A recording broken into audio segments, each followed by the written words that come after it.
Tesla mashinaniki oldiga o'rnatgan ekran mushu juma valla. Qimmat narsa emasga ara 300 ko'p pul bersanglar, sepib etib beramiz. Avlab qolsa valla Almaniki 13 so'm chiqadigan 2023 iPad Pro degani valla. Qaraydigan bo'lsang ekran cho'nliqi 13 so'm olib chiqadi. Mayli o'ya o'ynamsizlar va yoki o'g'inish qilamsizlar. Qaysini qilsang bo'ldi. Mabek yo'g'onga deydigan avlab qolsa, va 19 so'm chiqaran, ya'ni 11 so'm chiqaran ma'qullikni ko'rsanglar bo'ldi. Meniki 256, undan boshqa 1 TB, yoki 128 deganlar chiqadi. Onundan başqa aparatı, bir tal aparatim bo'lsin yetib oshidi menga deydigan bo'lib qolsa mana. Mana ko'rib baxsan oldi. Yibakvenniki mushtarlar chiqdi. Ekran olib qolsa tushmayib holatda.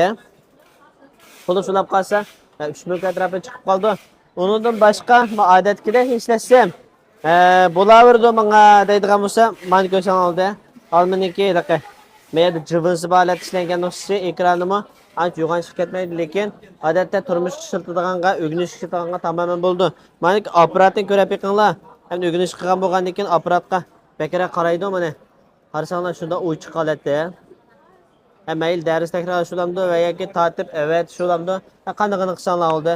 Onda boshqa kichikroq applar qulayligini nazarda deydigan bo'lsanglar, ma'qullikni ko'rsanglar bo'ldi. Bunun ish güzellik alıcı 64 deganda chiqadi. Mayli kart saldigan va yoki Wi-Fi nuqsini keraksanlar, o'xshashlar qaysini desanglar, o'rlashib saparmas. Faqat va faqat 300 ko'p pul to'laysiz, qog'inni amal vaqtida ko'rib, yarab qolsa ilib olsanglar. Moshunga o'xshash pingballar lozim bo'lib qolsa, unda boshpat undar va qaytag'anlik zakat sanaldi. Rahmat.